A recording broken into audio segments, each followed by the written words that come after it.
What's up, Bruins fans? I'm here to give you the latest info on your beloved Boston Bruins. I may even sprinkle some NHL news here and there, but let's get into it. Our first story is the Boston Bruins have announced their preseason schedule for 2024. They will have 2 games against the New York Rangers, 2 against the Philadelphia Flyers, 2 against the Washington Capitals, and 1 game against the LA Kings. The game against the Kings, though, will be in Quebec City, the home of St. Patrice Bergeron. The odds we get to see an appearance from Bergeron at the game, I would say, are pretty good. The last time we saw him was he was waving the flag for the Bruins during the playoffs right before Game 7. For the game in Quebec, the Bruins are listed as the home team, but during the preseason, being the home team or the away team honestly means next to nothing. The good news is we have Bruins hockey again in September, which is only 3 months away, and the Stanley Cup Finals isn't even over yet. If you're new to the channel, please let us know what you think of the content in the comments down below, and if you could like and subscribe, we greatly appreciate it. Our next story is we now know the market for Linus Ullmark, as 2 goalies have been traded. I've spoken a lot about the possible trade of Linus, and there has been some crazy suggestions, as some, I can't even call them rumors. I think the one, for some reason, that people keep suggesting is Ullmark to Edmonton for Draisaitl, so I want to say this once and for all.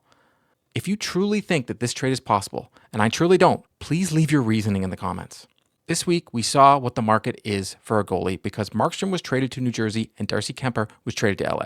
The return for Markstrom was defenseman Kevin Ball and a top 10 protected 2025 pick in return for the 34-year-old. Not only did the Devils give up a first rounder as well, but Calgary is retaining some salary on the deal. Calgary will retain 31.25% of Markstrom's $36 million contract he signed in 2020, meaning New Jersey's cap hit is only $4.125 million per season for Markstrom. Markstrom never won a Vezina like Ullmark, but he was a Vezina finalist in 21-22. Flames GM Craig Conroy said to Sportsnet on Tuesday that Markstrom had not requested a trade despite some of the rumors to come out around the goaltender over the past few months. It was rumored during the trade deadline that the Devils and Flames came very close to a deal, but retention for his salary was the stumbling block. But it's done deal now. The other trade that happened, we saw Washington trade Darcy Kemper to the Los Angeles Kings for Pierre-Luc Dubois. Kemper was expendable in Washington with the emergence of Charlie Lindgren. Kemper is a decent goalie who helped backstop Colorado Avalanche to a Stanley Cup in 21-22. Kemper is a good goalie, but I wouldn't put him in the caliber of Ullmark or Markstrom when comparing the top goalies in the league. Pierre-Luc Dubois is on his 4th team in not so many years, and I'm truly glad he wasn't dealt for Ullmark. It was rumored at the trade deadline that Ullmark blocked a trade to a West Coast team. No one has come out to say who the team was, so it's only speculation. Some of the no have said LA,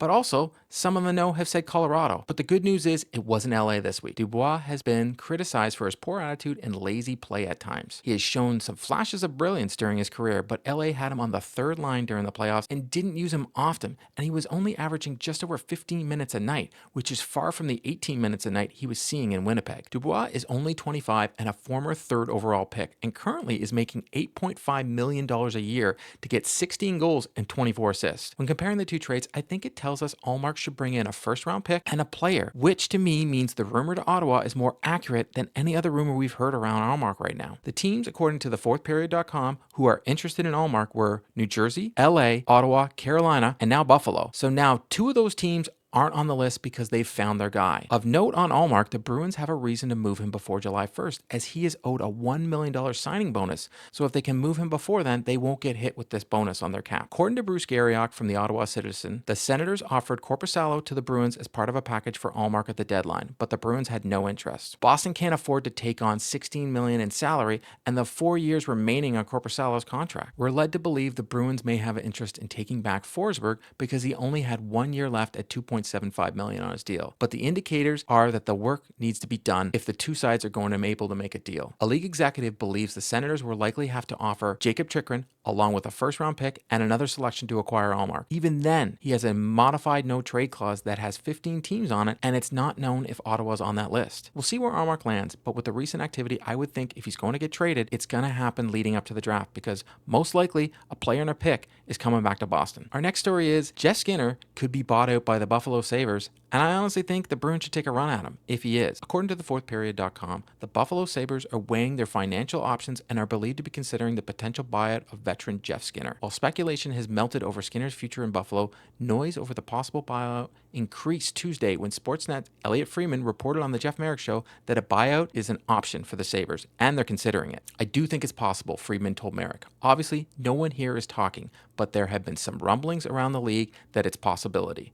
Skinner has 3 more years remaining on his current contract at the annual salary cap hit of $9 million, and the buyout would put some money on the books for each of the next 6 seasons. The Sabres have just over $23.5 million in salary cap space going into 24-25 campaign and have been looking to add another star forward up front. Moving Skinner could create a void and give them extra cap space to play with. In 74 games with the Sabres this past season, Skinner registered 24 goals and 22 assists for 46 points after putting up 82 points in 79 games during the 22-23 campaign. I would say the biggest knock on Skinner is he's never played one single playoff game in his career. He has been in the league since 2010 and has yet to see a single playoff. Skinner, though, can score goals and does it on bad teams, which makes me think, what would he do on a good team like the Bruins? He scored 24 goals on a very underperforming Sabres team last year and could fit in rather nicely alongside Marchand and Coyle on their line. I'm still holding out hope that the Bruins pick up some help via the UFA market, but Skinner could be a low-risk, high-reward option if he is bought out by the Sabres. Thank you for watching, and if you haven't already, please think about subscribing and dropping a like. I will have more Boston Bruins news and NHL news as it happens, and make sure to drop some comments